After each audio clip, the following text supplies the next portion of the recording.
Hi, I'm Ryan, and today I'm going to be explaining how to make a battery out of lemons. So let's get started. So as you see in this diagram, I have a lemon, a zinc nail, and a copper wire. Now if you don't have a copper wire, you can use a penny of some sort.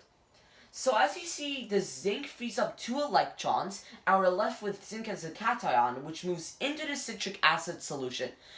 With the 2 electrons, what happens is that it goes through the wire to the device and back to the copper. So then once it gets clogged up with electrons in no time, then it reacts with the hydrogen. So the hydrogen reacts with the 2 electrons, which forms hydrogen gas, and it goes into the solution. And as you see, this whole thing loops like a normal circuit. So now let's show this into action. So I have this penny here because I didn't have a copper wire, and rest assured that if you don't have any lemons, you can use lemon juice. And I didn't have any lemons, so I used lemon juice.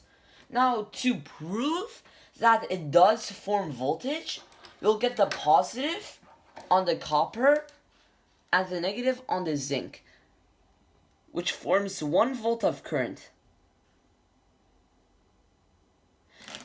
And this device right here shows how much current there is.